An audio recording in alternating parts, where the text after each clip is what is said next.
Hey everyone, welcome to an impromptu Transport Evolved hangout. I'm not in the studio today for a number of different reasons.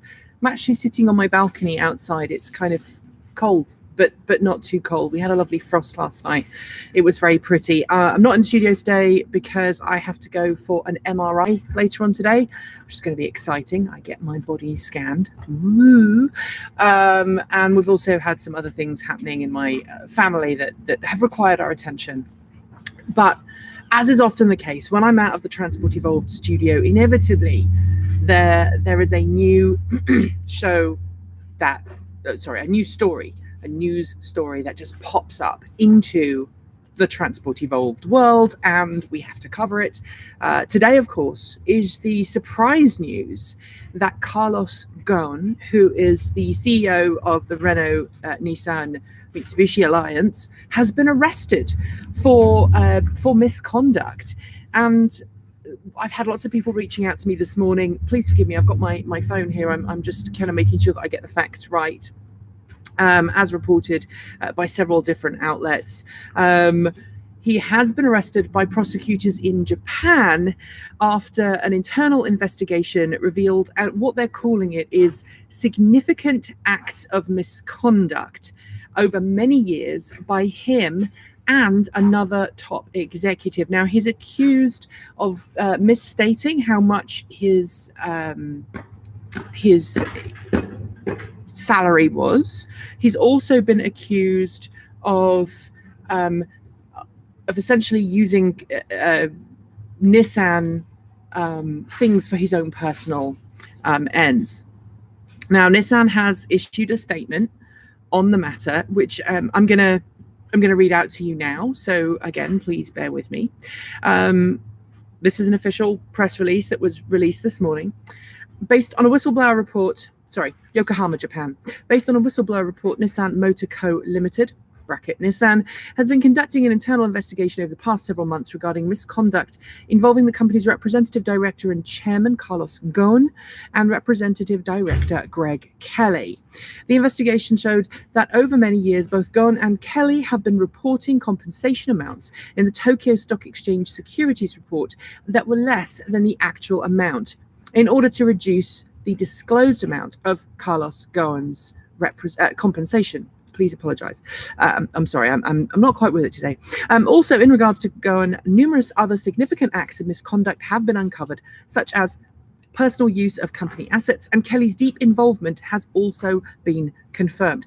Nissan has been providing information to the Japanese Public Prosecutor's Office and has been fully cooperating with their investigation. We will continue to do so. As the misconduct uncovered through our internal investigation continues, clear violations of the duty of care as directors, Nissan's Chief Executive Officer Hiroto Sayakawa will propose to the Nissan Board of Directors to promptly remove Ghosn from his positions as chairman and representative director. Sayakawa will also propose the removal of Greg Kelly from his position as representative director. Nissan deeply apologizes for causing great concern to our shareholders and stakeholders. We will continue to work to identify our governance and compliance issues and take appropriate measures. So this is Carlos Ghosn. He's the guy who has been, to this point, chairman of Renault and Nissan. And he was very much credited with the turnaround of Renault. Renault was in a really bad position many years ago, and he came along and he turned the company around. He made it much more financially stable than it previously was.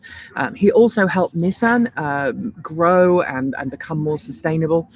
He was considered to be very instrumental in the development of the Nissan Leaf and the promotion of electric car technology, future car technology, and obviously with the acquisition or the merger or the partnership, whatever you want to call it, between Renault, Nissan and Mitsubishi. He's now at Mitsubishi as well. And so he has been operating in this overall governance role. Now, each car company has its own boss and its own head, but the Ghosn's role was as head of the alliance, at least for many years. I've met Carlos Ghosn plenty of times in the past. He's always come across as a very astute businessman. He's always come across very pleasant, very articulate. He knows a lot about the inner workings of the car company. He's one of those executives that seems to know what's going on and he has a clear vision of the future. And he was also considered to be something of a leading light in the early days of the resurgence of the electric car. You had Carlos Ghosn really pushing the leaf and really standing up and saying Nissan is going to be making electric cars. We believe the future is electric, and pushing forward for that. Now, what he's done, what has been alleged and discovered following internal investigations, is that he has essentially misrepresented how much money he was getting paid on his in his yearly remuneration. Now, in Japan, it is required under law that the CEOs of companies that their pay salary is public and above a certain amount, I believe, and it can have tax implications. It can have some other legal implications for the company. And it appears that he has underquoted how much he was actually getting paid every year. Now, he's certainly not the first executive to have ever done that. Doesn't make it right. And I would suspect that the Japanese investigators are going to come down pretty hard on Carlos Ghosn. Financial misconduct, especially in Japan, is very much frowned upon. It is considered the role of the CEO, the leader of the company, to be beyond reproach. And obviously in this instance, that's not the case. So I'm just going to read some of these comments down the right-hand side here. If you're watching, if you're joining me for the first time in this live stream, hello again. I do apologize for the noise behind me. I am outside because my wife and I are both working from home due to a bit of a family crisis. I'm not in the studio. I have to go to a hospital visit later on today for a scan. So I'm just trying to pack this all in. And just across the way, there's some construction work going on one of the buildings opposite my house. So I do apologize. All right. So can you tell us more about who Carlos Ghosn is? I think I just did. What did he do? Again, he allegedly was convicted. Well, he's been misrepresenting his actual compensation figure, so how much he gets paid on official documentations. Now, Nissan has said, now, this is the important thing, because someone said, oh, it's just an allegation not proven. But here, this is Nissan's own statement. The investigation showed that over many years, both Ghosn and Kelly, so director Greg Kelly, I do apologize, it's going to get a bit noisy here for a second. They're taking roof things off. I do apologize. I have no control over other people's noisy things. So I'll try and get a little closer so you can hear me. It was Nissan's internal investigation, showed that that over many years, both Ghosn and Kelly had been reporting compensation amounts in the Tokyo Stock Exchange securities report that were less than the actual amount in order to reduce the disclosed amount of Carlos Ghosn's compensation. In other words, Nissan is saying, yep, he did something he shouldn't have done. We believe that our chairman has acted illegally, and we are now passing this information on to the appropriate authorities in Japan, and of course he will face an investigation. Now, I don't know what's going to happen here at Nissan moving forwards. Unfortunately, all of my big contacts at Nissan are no longer at Nissan. So I'm going to do some digging and talking to a couple of people. A good friend of mine used to actually work with Mr. Ghosn. So I'm going to try and reach out to her and try and see if I can find some extra information from her. But we need to try and figure out what's going to happen. Now, interestingly, Renault has also issued a statement, which I will just get for you right here. I do apologize again for this noise in the background. While I'm doing this, while I'm pulling up this press release, let me just reiterate that it appears that right now we don't know who's going to replace Ghosn at Nissan, certainly from a long-term perspective. We don't know if this is going to affect the future of Nissan's electric vehicle portfolio or strategy.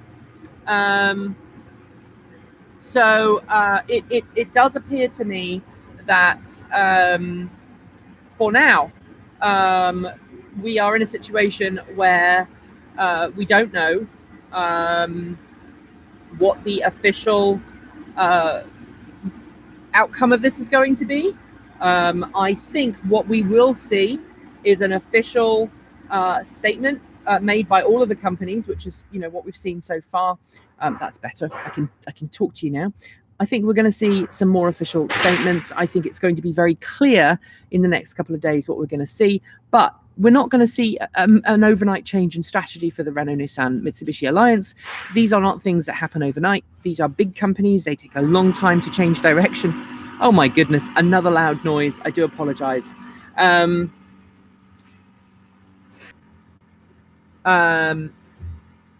Ghosn. And the allegations are being made against Carlos Ghosn at Nissan, not Renault, not Mitsubishi. All right, so here we go. Now, this is an interesting thing because Renault was actually said it's going to defend its interests within the Renault-Nissan-Mitsubishi alliance after the arrest of Carlos Ghosn. Renault said in a statement on Monday that its board will hold an emergency meeting shortly. So what we're going to see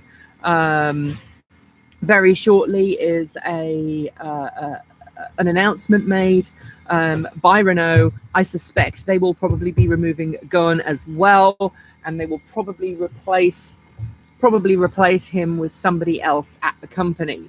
The French company statement says that the Renault's lead independent director and its two committee chairs have acknowledged Nissan's announcement, sorry, all this noise, and expressed their dedication to the defense of Renault's interest in the alliance. Now, as I am aware at the moment, I don't believe Mitsubishi has made an official statement. Obviously, it's fairly new to the Renault-Nissan-Mitsubishi, to the party, and so I don't know quite what is going to happen there. But just as an idea of where Renault, where Carlos Ghosn comes from, he's Franco-Lebanese, and he's also Brazilian. So he's a very bright, very intelligent man. He's Lebanese by descent. He's also got French citizenship and Brazilian citizenship. He can speak many, many languages. I've seen him speak. The Renault-Nissan alliance, now the Renault-Nissan alliance, is considered one of the largest in terms of global sales. And he was arrested in Tokyo. Nissan does allege that he hid revenue from Japanese tax authorities, so it's effectively tax avoidance, etc., and they are looking to remove him from the group, which of course they already have. All right, so how does this alliance work in practice? Okay, great question, Will. Let's go back and we'll explain that a little bit. So Renault and Nissan are effectively they're like sibling companies. They don't actually they each have a mutual shareholding in the other. So Nissan holds a shareholding in Renault and Renault holds a shareholding in Nissan. That is how it works. They have a joint some of their management structure is shared. So Carlos Ghosn, for example, head of the Renault-Nissan alliance, some of their in their own right. So as car companies, they are autonomous in their own right. So Nissan has its own partnerships that it is working on. Renault has its own partnerships that it has worked on. Good example, for instance, Nissan sold some of its platforms or licensed some of its platforms. The small panel van or minivan that we know also became electrified as the ENV200. That is sold in some markets around the world as a Chevrolet van, and I can't remember what the Chevrolet Express, I think they call it. It's sold as a Chevrolet, it's rebadged as a Chevrolet, but Renault doesn't have anything to do with that. Conversely, you know, Renault has worked with Daimler in the past, and they developed a joint platform for the smart car. So the Smart 4 and 4 share a common platform with the current generation Renault Twingo. And so there is that kind of combination of those two things. I do apologize for the buffering issues. I don't know why it's happening. I am literally just outside my my home, and the broadband router is almost directly above me. We've had some issues lately with our internet connection. We do have a fiber connection here, and the last couple of days it's been glitchy. So I do apologize just a little bit there. All right, so that is how the Renault-Nissan alliance works. In the UK, for example, Renault-Nissan have a joint campus. It's kind of fun, actually, at Maple Cross, just outside London, so just within the M25. And what you see is Renault has one side of the building and Nissan has the other, and there's like a bridge to connect the two, and there is, you know, cross-pollination between the two car companies.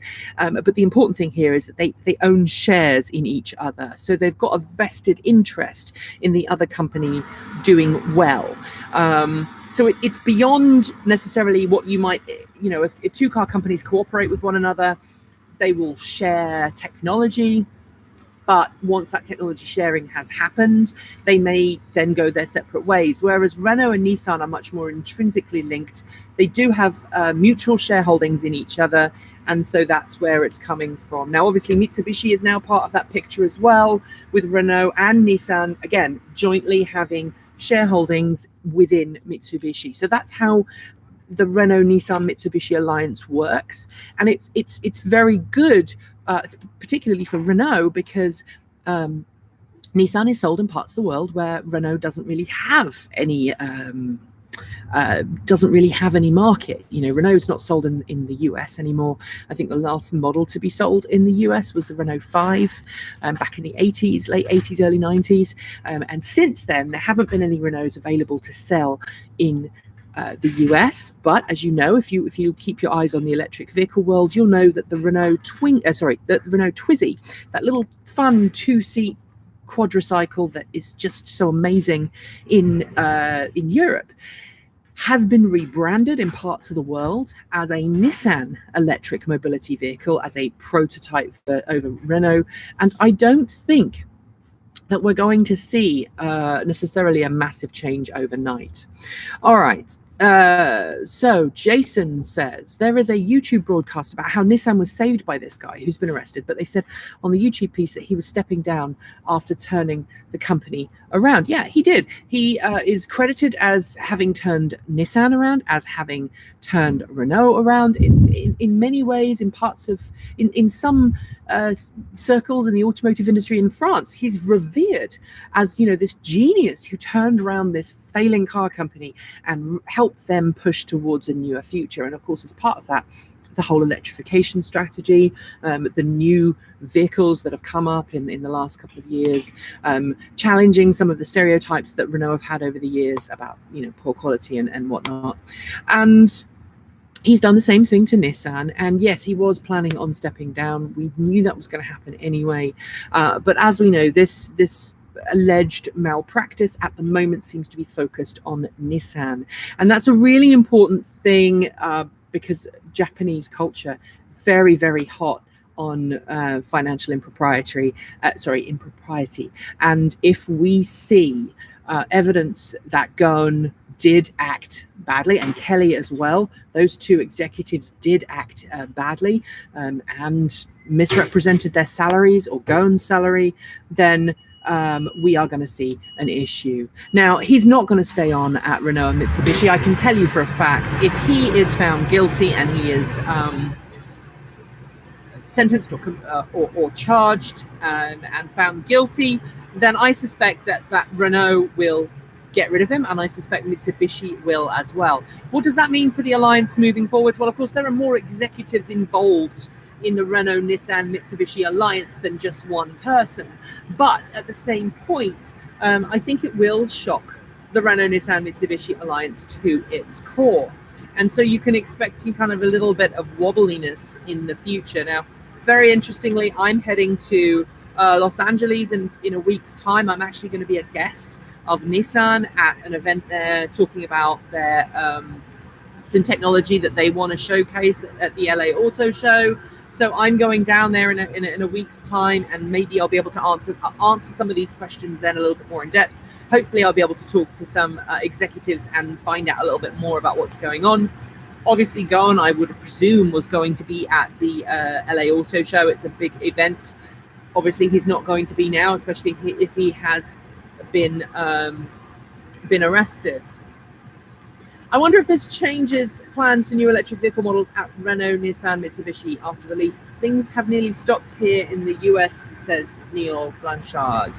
Well, I think that it's not going to change immediate plans. The thing to remember here is that electric vehicles, just like any other type of vehicle, it takes a time to ramp that development up. It's not something that happens overnight. So Nissan is working on cars that we're not going to see for another 5 years.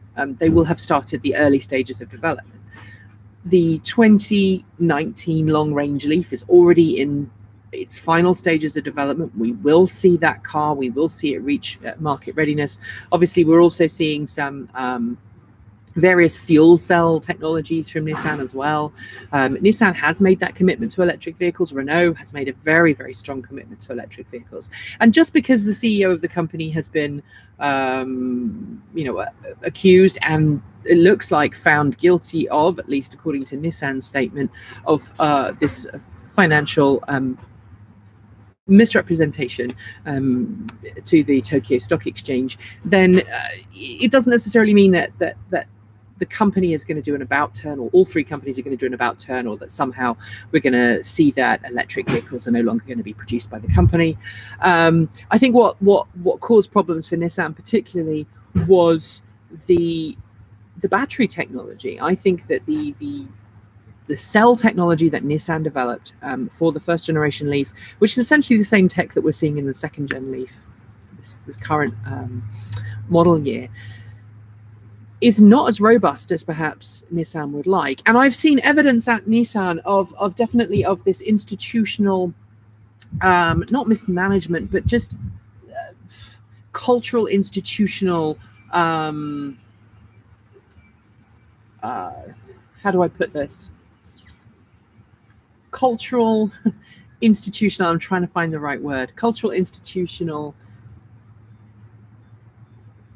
flaws in the way that Nissan is run. So, for example, in Japan, it's considered extremely rude for subordinates to question those above them. And so there is very much this very hierarchical management structure that accompanies Nissan. And I think that's the reason why you came into being a problem with the Nissan, the second generation Nissan Leaf. I think that's why it became a problem, because somebody knew, but they either didn't feel confident speaking out of turn, or it wasn't societally the right thing for them to do. So there's definitely cultural problems that I perceive at Nissan based on the people I've talked to and based on how the company seems to be performing. And this very strict hierarchical structure means that sometimes things do get through the cracks. And I wonder if that's what's happened here with this one. Do we have any idea who might take over the alliance leadership? I don't know. I suspect it will be somebody who's already at Nissan or at Renault. I think what we might see is that Nissan gets its own leader, and then Renault and Mitsubishi will they'll still work together. They'll still be part of the alliance, but I think maybe there will be additional checks and balances built in. It's particularly important for Renault because obviously the French government does own part of Renault, so that's a whole nother kettle of fish. Obviously Mitsubishi being another Japanese company, I presume it's also going to be looking very carefully at what's happened and ensuring that that doesn't happen again. All right, so let me just make sure that there's nothing else that's happened in the last few moments, and then I'm going to wrap this up. If you've got some more questions for me about what's going on, then we can go and figure out where we go from here. All right, so I'm just checking my statements. So he has been ousted, and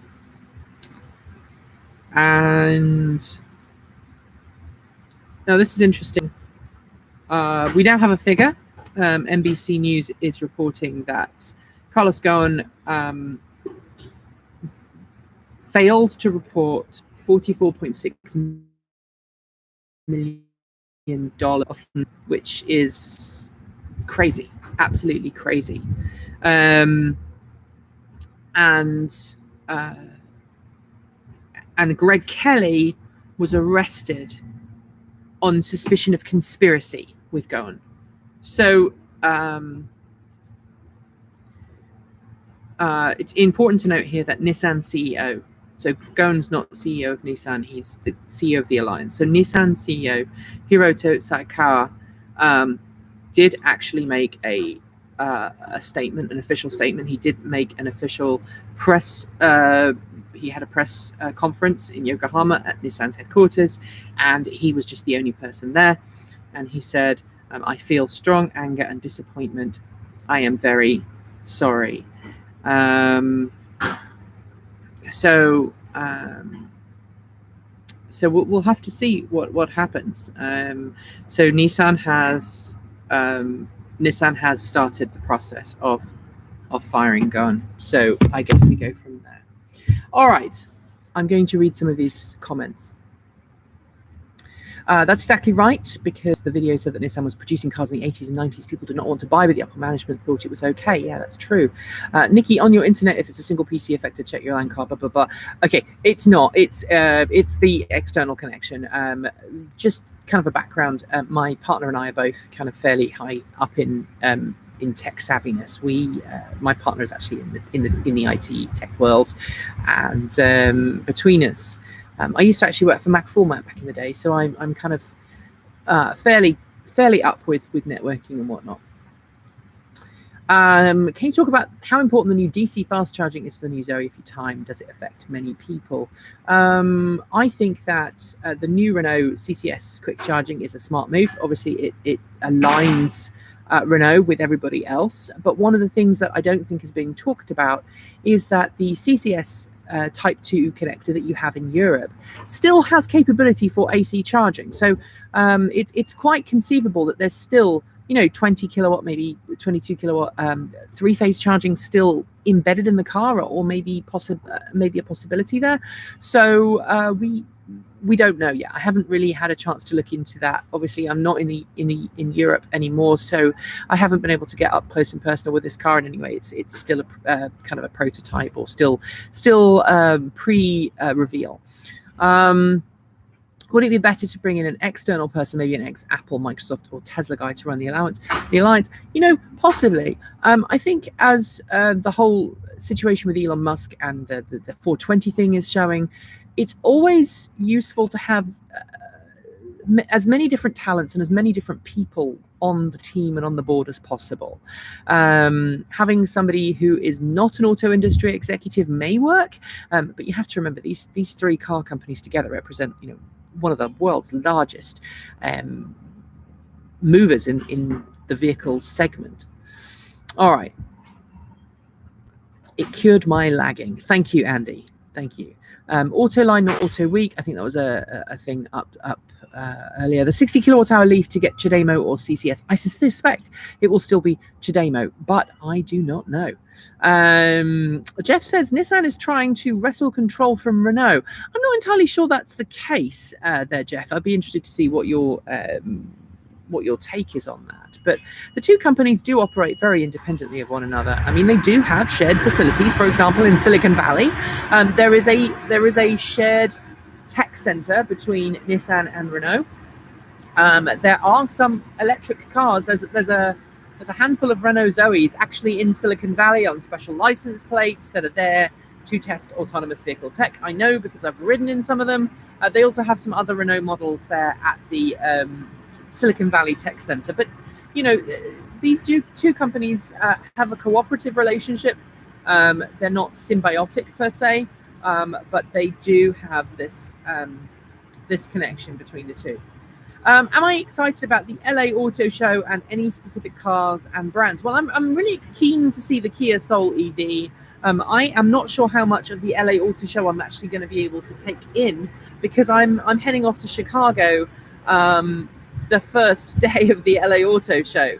So I may not be able to go out and see much, but I'm hoping that I'll get some of it in. I'm excited to see that. I'm excited to see the Rivian R1T pickup truck. I'm hoping I can get some time with that. In all honesty, I'm hoping that some of these car brands, some of these automakers will actually be at CES in Las Vegas in January. That's when we that's when we're probably going to try and do a little bit more in terms of a little more in-depth reporting on all of those things. So thanks very much for watching. I do apologize that this was a live stream. I did have a video planned for today. I was going to go into the studio and record something earlier, but unfortunately, due to a family teenage related crisis, we're working from home, and then I have to go and be scanned, which will be fun. I've got to have my very first MRI. So don't forget to like, comment and subscribe. Support us through Patreon using that link below, which I will be putting up in the description because it's not there yet. And you can also go and buy some swag from our Transport Evolved shop, the link for which is below this video. There's a little bar. If you're watching, support the channel, support us. I'll be back tomorrow. I've got some great videos lined up for you. I've got a little bit of a question about Volkswagen, which is going to be coming tomorrow, hopefully, unless there's another breaking news story, which there may or may not be. I've also got some great stuff planned talking about some of the things we've been grateful for this year in 2018. Both personally, me, Transport Evolved, in the Transport Evolved sphere, but also things that maybe you might be pleased about in 2018. So thanks for watching. As always, keep evolving.